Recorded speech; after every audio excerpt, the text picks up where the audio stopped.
here in Watcher of Realms, but I am not alone. I am joined by Fastidious. Fasty, what's up, man? Do you like people call you Fasty? I don't know. I do like it. I don't think it matters. Literally everyone calls me Fasty at this point. Even like the Moonton dev contacts, Yeah. I think half the people don't even know my full name is Fastidious in this video game world. So It's I like in the it. intro and everything, man. They gotta know, man. I spell it out syllable by syllable. Yeah, it's yeah, go ahead. I was just gonna say when people do it with a Y, that bothers me because Yes, then I feel like no. it. Because they go Fasty with a Y, then they don't know you. You're just like, you know. All right, dude. So we have you on to help me out, man. I'm exhausted. I'm intimidated. I'm overwhelmed. I'm anxiety ridden, my friend, because I'm just going to be real, right? I'm just going to be real. Is this first anniversary of this game? And by the way, guys, I'm sure you're all familiar with Fastidious, but if you're not, go check out his channel. We're also going to do a collab there talking about kind of the recent surge of popularity of this game. Yeah. And it kind of ties into, in a weird way, why I'm feeling overwhelmed, man. Hopefully there's somebody out there in the audience that can also glean a little bit of advice from this as well, but that might also feel the way I am. Because this first anniversary, dude, it hit me like a Mack truck. As someone who, does a lot other than just play this game, frankly, like I'm covering Raid, I'm covering Dragonair, I have a full-time job, yada, yada, yada, whatever. But I was just rolling along, having a good old time Watcher of Realms, and now I feel like they've thrown so much at us, man. I'm talking, we get the permanent, we got the new fusion, we've got the, hello. We've got sorry, a little distracted here, Fastidious. Yeah, me too, I don't know why. No. So we've got the, all the summons, man. I feel like every day there's a new event going on, a new banner going on. I find it difficult just to keep up with who's good and who's not and who we're summoning for and who's not. But then on top of all that, I feel like we have so much new content and stuff coming to the game all the time. So where I dropped off a bit, or where I started to feel like I was really far behind, was right after the new gear dungeons, right? I was kind of feeling the gear dungeons. Okay, this is cool. We got some new stuff. But then now I'm feeling overwhelmed. So I was hoping you can kind of give me a quick catch up to the game. So How do you look at the last month? Am I crazy, or has it been a lot? Crazy, man. I'm overwhelmed. Well, that makes me feel better. I was really settling into I have found some success in Watcher of Realms. I think my views are pretty sticky, and I had a lot of peace of mind knowing I was doing one video a day. Yeah. That was very nice. And then I was able to stream every day. They've thrown so much at us, particularly in the past 2 weeks. I'm back up to 2, sometimes 3 videos a day because there's too much. If I just say, oh, I'll do that tomorrow, next thing I know, I have 3 weeks of content I'm sitting on. And it sounds nice, but that's not nice. And I completely feel you. I'd say if you're saying you left off on the gear dungeons like Gear Raid 5, Gear Dungeon 2. Yeah. But it all started with Guild Boss 2. Guild Boss 2 is crazy. And just to let you know, you're not alone. I don't consume other creators' content, not because it's not good. It's all great, because I like to be blind. I like to give it give viewers my specific perspective, let them watch me struggle. With Guild Boss 2, I did a 4-hour stream where I went at it blind. And I think it was a good stream. I learned a lot about it, but I was like, dang, if I'm going to keep pushing out content, learn all this anniversary stuff, I'm doing so much work on my website right now. I can't stream the website, by the way, 4, 5, 6 hours a day like I feel like I need to be great at it. So I did a stream that I called a research stream, and I watched a bunch of war guides and Slate and Banana Luck and Ronaldo Plays and Destined, all that stuff to catch up, Whew. Well, that's awesome. And oh, by the way, I should mention you mentioned all those creators. I think that all of them that you mentioned are up for Creator of the Year, including yourself as well. So you guys should go ahead and vote and support. Can I plug one thing? Actually, yeah. Plug away. I started a contest which actually has been adopted by Moonton. Ivy hopped on, Jake hopped on, and it's the Rising Creator of the Year, because that one naturally, me and you, we have a lot of subscribers. Ivy, War Guides, Destined. I'm not gonna win that crap, man. If I win that, I'm giving it back. That would be the most BS thing ever. But go on. Yeah. My point is, we're all in the top 5, 6, whatever. But naturally, it's kind of a popularity contest. So I made one where I put up some of my money, and then Moonton sponsored, Ivy added in, Jake added in, and basically it's highlighting creators with less than 2,000 subscribers. So people can go vote for that as well. And it's gonna be a big cash prize that goes towards money for equipment or content creator software. Oh, that's super cool. Yeah, if it's not too late to contribute, I would love to, man. If it's not too late. If you want, that's not why I brought it up. Of course. Sure. No. I would love to though, man. That's really cool. So so I'm not alone. A lot of people even you feel this way, which makes me feel very good, right? Oh, I really do, man. And dude, can I tell you one thing? Yeah. these anniversary challenge stages, which are so fun. But I literally was asking like all my viewers, I was like, please tell me they're not daily. Please tell me they're one-time completions. Is this the event campaign or is this something separate? Exactly. So you go to event campaign and we have story alpha and story beta. What the frick, First bro? It's just so it's fine. We have a story, but then you have these challenge stages, but each stage they get harder and harder, but it's single completions. And if it was daily stuff, I'd be done. Like if it was like Dahlia and I had to farm it every day, I'd be toast. Like, I don't even, this is the thing, man. I feel like they're, okay, so let's just start high level. Do you think they've thrown too much at the player base here? Or do you think it's hey, it's cool. It's content and it is what it is what it is. I mean, because I'm not saying it's a bad thing, to be clear. I'm just saying it's a lot, I think there's nuance. I think gun to my head, it's too much, but it's so much better than the alternative. Sure. Right. I won't name other games, but we both played other games and the anniversaries feel like farts and there's nothing anniversary about it. There's nothing special about it, at least in my opinion. And this feels like a freaking anniversary. Holy crap. The banners are the best we've ever seen. The rewards, I mean, I've heard people complain about rewards. You need to play more games. These are the most generous rewards I've ever seen in a game. There's so much content, probably too much content. We haven't even talked about the Spire, which is opening in a few days, which is going to be probably the thing I'm most excited for ever in this game besides Guild Boss 2. It's amazing, but it's so much, dude. So like, I'm with you. Yeah. But the alternative, right, is like they send us 3 legendary summoning crystals and you get an anniversary chat bubble theme. Like, that other games would do that, right? Okay, so give me a basic rundown here for your average player, because I am going to take myself for I'm hoping that somebody out there feels the way that I feel. I think most people do. What's most important to focus on here? Like, give me a quick triage. What should I... where should I be spending my time, or what can I skip?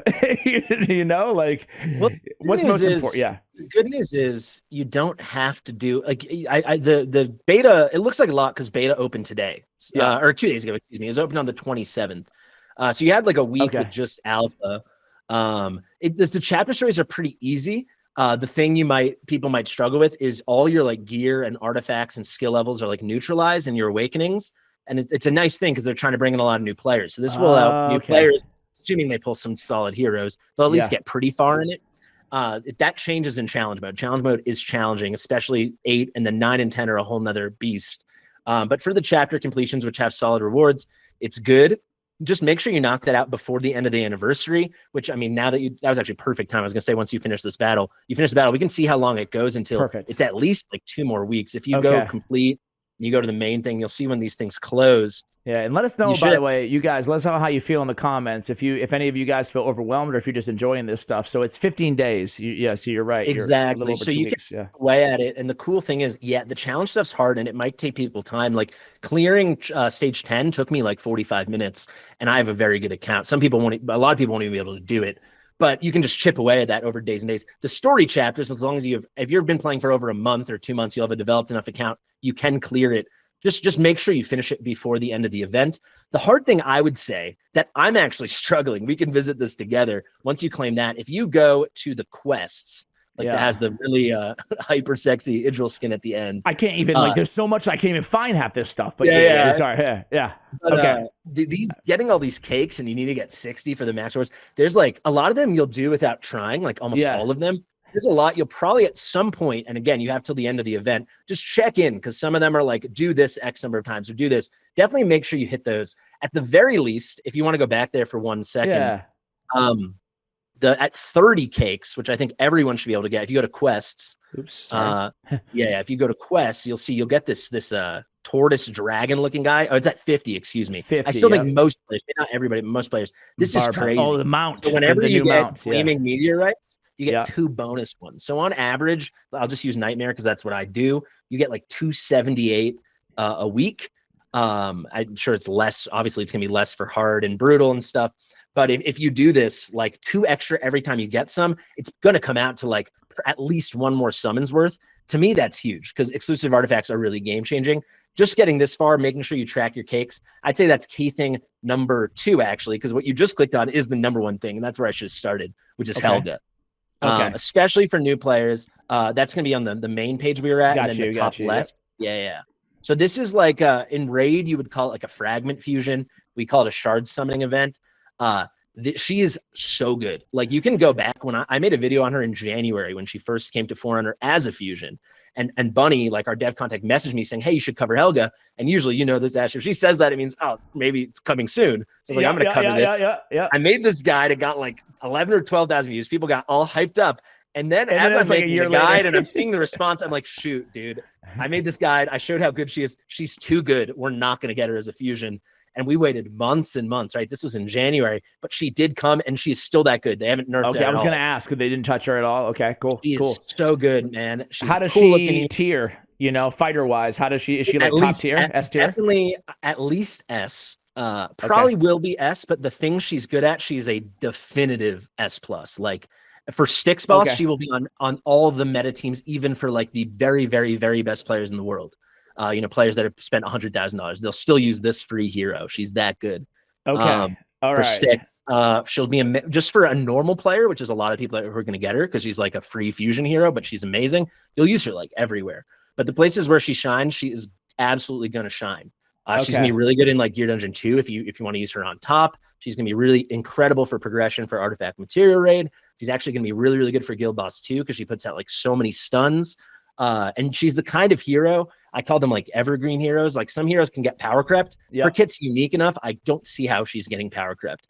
She might not always be so godly in all these things she's gonna start off being godly in, but she will always be a good hero. And that's exciting, right? If you think of like when I started making content in Raid after I'd been playing for a few years, but making content for a few months, when Brogni came, it was like, holy crap, Brogni. I'm assuming people still use him, right? He's that good. No, he's still like, even to your point, even if he's not like S tier game breaking, he's still like a super solid champion. Exactly. Anybody could benefit from, especially progression. But even I would say maybe, I mean, Brogni's cracked out, but she's insanely good. I don't see her like 2 years from now. I think she's still good, and I think that's exciting. I feel like it's a good comp then. So Helga. So my first priority is the mount. Second priority is Helga. I would flip it. That's why I was saying that. I was like, actually, got you. All right. You should be able to do everything, assuming you have the time. But I'd say for a normal player, literally, even if you started playing 3 days ago, and if you did, let us know in the comments. That's freaking cool. You will get Helga if you just stay on top of it. I made a guide. There's even with not even summoning, you can get her without even doing a single summon. And a lot of you will do summons, and that makes it even easier. There's like, even including placements, there's 390 shards to grab. You only need 200 to get her. So as long as you're all on top, it's not gonna be like that's Raid. Reasonable. That's reasonable. Yeah. It's not gonna be like Raid. You miss one thing. It's not too late. Okay. All right. You're just playing every day, at least a little, and then when you focus on the right thing, you will get her. Okay. Well, that leads, before I want to ask you about like power creep in terms of heroes, like because I started to kind of fade a bit with like Magus. What is his name? What the hell is his name? Magnus? Yeah. Magnus? So Magnus? like, there was like a Magnus banner like a month ago or something like that. Oh yeah. So like so like Valderon came right after him. So I kind of started to fade right at that point. So I kind of want to know where who I missed, how the meta has evolved or whatever. Sure. But before I do that, before we touch on that, like anything else, I'm overwhelmed, bro. I still haven't beat the Void Rift because I just haven't like dedicated the time. I still haven't campaigned because I haven't dedicated the time. I don't know where to go. I don't know what to do. But I think you answered my question already. I think I just focus on, I think that will, if I start focusing on Helga, then everything else will kind of fall into place in terms of priorities. I mean, that would be all your normal stuff that you've already beaten. So it's just like your normal, the completion events and tournaments to collect her shards. Void Rift is important. I get why it's annoying. It will be a slight effort, but once you beat it, the autos are pretty fast now. Yeah. I think that should be your priority. Yeah. And then I would say Guild Boss. I beat it, just not, I'm on like the whatever. I'm not now, but on my last rotation on like that, the most difficult, the final stage of the last difficulty or whatever. I get it. Yeah. But I would say Guild Boss 2 came out. It is hard. Yeah, I haven't done that at all. Excellent roster. I would suggest you at least be doing Apocalypse 1 every week. Okay. Yeah, I actually think wouldn't take you that much effort, especially if you're going to follow one of my videos or someone else's guides. War Guides has really good guides on it. You could get 8K, like the bottom chest for Apocalypse 2, and then you should be able to get 15 or 30K for Apocalypse 1. These rewards are nuts. Do you think that is this permanent, Apocalypse 1 and 2? Oh yeah, this is like so. Okay. This is like the Watcher Realms equivalent to Hydra. This is Hydra our clan weekly boss. boss. Dude, Yeah, they're just putting out so much content. This is crazy. yeah. All right. You can't say they don't put out content. I know. Like you got I found Immortal Codex like pretty steady, you know, like wow, another new boss. Okay, let's focus it. All right, so I think I have kind of a roadmap. I appreciate it. I think I'm just going to kind of continue. I'll finish up Void Rift. I'll continue to ignore the tide. I'll mess around a little bit with the new guild boss, and I'll go for Helga. So I kind of have a game plan. And I will say, just to give you more peace of mind, and also a good thing I think they're doing, I think it's overwhelming. Like I don't play that much every day. I make a lot of content and I do a lot of takeovers. If people want takeovers, hit me up. But I only am able to play my account so much. They've done a good job at making, you can do multiple, 2 different auto battles at once now. That's been helping me a ton.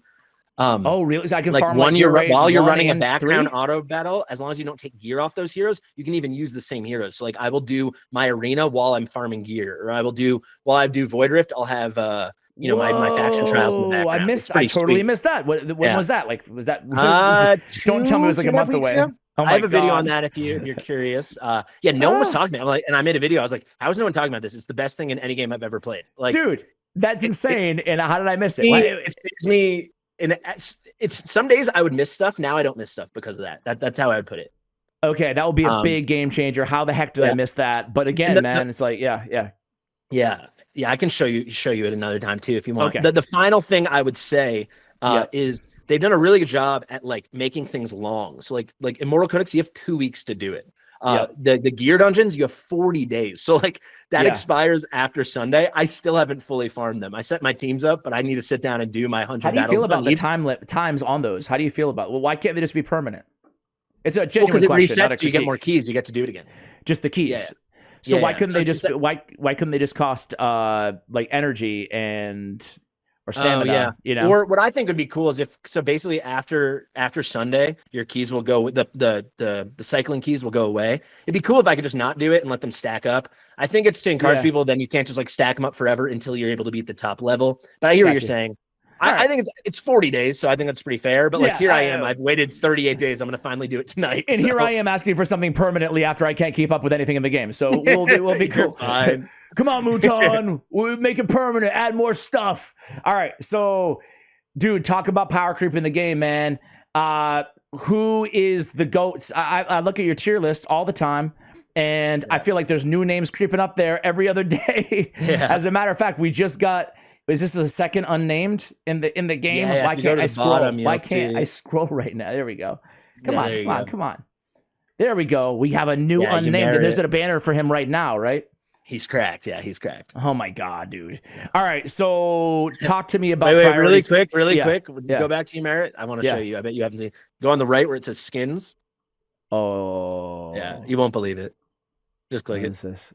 Oh, he turns into a Hydra. Oh my Literally. God. Dude, that is pretty sick, man. Yeah. I saw it for the first time on stream today. I was pulling for someone. I pulled him Merit, and he's like, I bought the skin hoping I would get him. And we put it on. I couldn't believe it. Dude, that is sick. Yeah, it's sick. That is sick. I like how they do skins in this game. It's probably an unpopular opinion, but I like that they add like a tiny stat bonus, not enough to really give you a massive edge or anything like that. And I know it's again, most people are probably going to be like, no, but I kind of like that they give you a little bonus. Yeah, I don't like that.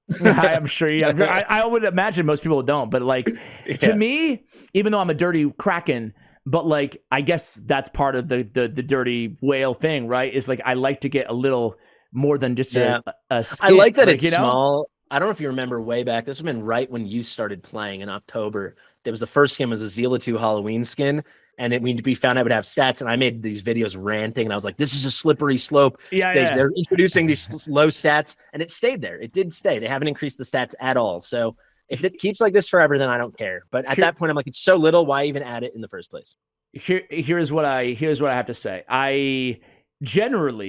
I think that it's a bad idea. Like, I think that most games should be that you pay for cosmetics, not a competitive advantage, right? Yeah. But in a dirty pay-to-win gotcha game, I'm like, I expect a little stat advantage, please, Moonton, come on.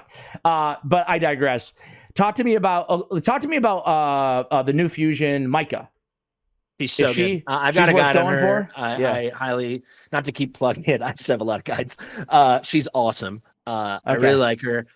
You're going to be able to get her. I actually need it. So if you go to the fusion, you need these 4 epics, and I'm like very like I will not burn a hero until I have it A5. Obviously, I've pulled all these like 30 or 40 copies of all these, but I didn't know a Micah Fusion was coming. Yeah. So I've all 5 of these A5. I don't want to burn them. So I've been needing to pick up extras, even though I have the same sitch over here. Yeah. So I'm still 1 Dallin away. I pulled Avalon yesterday, so I just need Dallin now. So I don't have her yet, but I did a video of her on test server. She's super duper strong. She's a great kind of hero to have as a permanent fusion because she's going to help so many people eventually get 50K in Nightmare 4 Guild Boss.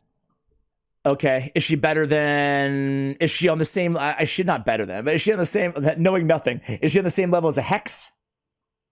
So here's an example. Like in my video, I compared her damage to Hex, which obviously isn't perfect, but they're both in cracked out gear. Yeah. She did like 74% the damage of Hex on an Infernal team, which to me is like insanely strong because Hex is completely busted. Okay. So that was them both at A0. And keep in mind, she comes with the extra utility. She puts out a ton of burns. And synergizes really well with burn teams, so she's really good in Arbiter of Frost, like the damage over time codex. Yep. And she's a crazy shield breaker. So right now, the only reliable shield breaker we have is Setrum. Which if people don't have Setrum and he's really hard to get, you're kind of screwed. And now you got a free version, and she does the job. And then she still puts out like 3/4 Hex damage. So she's very legit. Okay. In the same gear, A0 Setrum did like 69% of Hex's damage. So she actually did more damage than Setrum. Okay. So really she falls somewhere in that Setrum-ish range. You know, obviously everybody's different depending. And yeah. So there's been a lot added even beyond these few heroes. Tell me, has there any top 10 or maybe like top 5 in their class or whatever heroes been added that I may have missed? Yeah, I would say Lucius was just added. Yes, I saw his banner. Yep. So if you go to Watchguard, okay. Yeah, you can just stay in the gallery. It's probably easier if we're going to talk about a few different heroes. Arrogance. All right. Just at the top, Watchguard. Thank you. Yeah, so this guy's really, really sweet. For Guild Boss 2, his ultimate, you can dispel buffs if you activate it. Yeah, I think he looks like a Red Dead Redemption kind of guy. People tell me he looks like Van Helsing. Maybe somewhere in between. Okay. But yeah, he's some kind of like leads exorcisms, like demonic exorciser guy. And the cool thing, he's got cool, like, not that I'm so into lore stuff, but he's got a cool lore to how his skills work. Basically, like he's this exorcist guy. He's really good. But if you don't ult with him for a while, the demons get him. And he has this thing called demonic embrace, which is kind of like an auto ult. You'll see it in the talent. Or there you go. Yeah. And he does crazy damage. So basically, he's a cool hero. You want to ride the line of tracking as he gets those stacks of damnation leading up to him being able to do that demonic embrace, and then his actual manual ultimate that you can control. And then, like, for example, that's cool. Boss, it's very cool. And Guild Boss 2 is so hard when you do Apocalypse 2 because the second phase puts out these Aegis buffs, which are essentially these big shield buffs. Yep. And there's no real way to take them off. But with Lucius, you can just completely obliterate them with his manual ult. So if you time it out well, he is going to be the key for a lot of people to make progress, like a lot of people. He's a definitive S+ hero. On top of that, you can he just does really good damage. Like if you just never ult with him and let him just keep demonic embracing and going demon mode or whatever you want to call it, he's pretty nutty. He's really good. Valderon, like I said, I was kind of like right when I fell off. I hear he's like top 10, one of the best of the best. Correct? I love him. Him. I rate him at probably as the 3rd best legendary lord in the game, I would say. I can't wait to get I hope I will get him. Actually, if you want to know how much I like you, Ash, I was going to be doing my pulse for him right now, and I'm postponing it to tomorrow. Oh my God, dude. So, I appreciate that. And I'm you a patient guy. Soon. It's worth it. Yeah. And you got to stream soon, so we will cut it. I feel like we've gone over like quite a bit here. A nice little catch up. Is there any heroes though that we haven't talked about? I would tell you very quickly. Ares, does he get any good? I just saw him. Ares is people are like not liking Ares because the banner is so cracked out, and like you could probably argue he's the worst in the banner, but it's not like other 3-person banners where there's like a definitive worst. He's really good. If you can get him A3, he's crazy good. I actually picked him up A2, so 1 more copy and I'll snag that. But he's a crazy debuffer. He's going to be an amazing 4th or 5th unit in a ton of nightmare teams. Like for Guild Boss 1 and in Guild Boss 2, he's really good. I'd say Cultist Magda. That'd be the last one maybe to talk about. You talked about a lot of the main ones. If you go one section up, She's crazy. She's got a ridiculous Oops. support skill. Sorry. Your game is glitching out. I know, man. I have too much running, guys. As you can see, I am like, oops. Yeah. Get it. There we go. We're here. She can't hit aerials, which is like a lot of fighters can't, but it's always nice if they can. But she cannot. But she does completely like wipe out AoE damage. If you look at her range there, when she ults, it's not just 2 tiles in front of her, but it's 2 more to the right, 2 more to the left. Yeah, and it's really, really big AoE. It's like these huge triple hitters when she's ulting. Oof. And then if you click on her pat. Okay, give me a comp on her in terms of like. There's kind of no one. Like I don't know for her kind of range. Maybe like Valkyria because she's this big AoE magic damage deal. But then if you go to that first passive, the one before this one. Yeah. It was a bug. Like it's supposed to buff just her and then the 2 spaces in front of her, but it started buffing her, the 2 spaces in front of her, and then the remaining all touching tiles. So the square around her. It was a bug. They like nerfed it and they didn't tell anyone. People made videos complaining. Then they redid it and they said, fine, we'll keep it the way when it was bugged. So now it's a ridiculous support skill. So she went from like good to like, holy crap. Oh my God. So she gives everybody. And it's permanent. Anyone 2 tiles in front of her or in any of the squares around her. Yeah. I'm looking for the time. I'm like, so how long does this last? And I'm like, oh crap, it's just forever, huh? Damn. All right, cool. What about I just pulled for, and I already forgot who the heck I pulled for because there's so many. Oh, Enora, the limited is. I heard that she is. I think I watched a War Guides video, I believe, and basically he said that he thought she was worth going for just for how unique she was, but she wasn't like super, super great right now. I think that's a very unfair 5-second summary, but half correct. I mean, we don't know if that's exactly what he said. He might not have said that. This is a problem a lot of creators have, and I'm not saying this about him. I haven't seen the video, but I just see in general when people are like underhyping these limiteds, saying they're very niche, so you could go for them, like Dahlia, for example, forgetting that not everyone has an endgame account and is focused on Apocalypse 2, Guild Boss 2, high-end codex, this, that, and the other. Enora is ridiculous AoE damage. She's super strong. Not everyone has Boreas, Comet, and Virna like I do, and you probably do, and a lot of people have been playing for a while do. She does an amazing job. I do agree, even if you are endgame and have those people, if you can go for her, you should. I got her because she's got this. If there's ever something where we need summoners and summoned allies and stuff like that, she's going to be the leader of that comp. She's going to be a key piece in that comp. And I think that was Mora's point, and that was probably a bad job by me, but I think he was just like, I think it was more of like, she's good, but she could be great in the future is kind of the vibe I got. For example, if you're on like 119, she's going to be S+ tier for you right now. It's not going to be in the future. That's true. It's about where you are in the game. I will also say she's immune to buffs, which is annoying, but then the pro is she's immune to debuffs. So that's another very unique thing that I'm sure War Guides would have talked about that makes her really cool. Okay, dude, I am so I should absolutely. I only have 7, but I should absolutely go for this banner, huh? Well, Praetus is probably in 1 or 2 weeks, but you have Praetus, right? I have Praetus, yeah. Then this is the banner for you. All right, we're gonna do a 10-second summoning here. Here we go. Imagine Ash is just gonna hit a Valderon right now. You never know, man. You never know. I tend to have good. Knowing you might. I get good luck. Light lock. Get out of here, dude. Get out of here. I hate light lock. By the way, you can pull light lock and Livian and Navros, fusible heroes from your ancient summons. Is that disturbing or what? Yeah, it's very disturbing. Get out of here. Yep. You got to click the. All right, it's gonna happen again, bro. Dude, this backup storage thing, man. Like.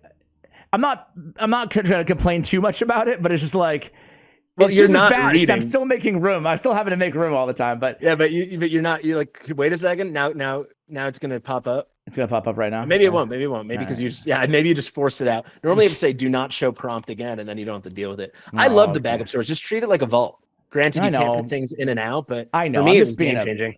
Okay, all right. So nothing. There we go. Womp womp. And so in the future, you're gonna want to click. I'll take care of it off air. I'll take care of it. I got a messy account over here, I'm not very fastidious. I would say that is accurate. All right, man. Hey, thank you so much for coming on, giving me the catch up, giving me the rundown. I feel like at least I have my bearings here at this point, which is a lot better than I was a half an hour ago. So guys, go ahead and check out Fastidious' channel right now. We have that collab up probably around the same time as well. And either way, you're going to want to keep close tabs on Fasty without a Y on his Twitch channel, on his YouTube channel for all the news, all the guides, everything that you could want. Fastidious, thanks again for coming on, man. I appreciate it. Thanks so much, Ash. It was a pleasure. All right, guys. Thanks for watching. And as always, take care.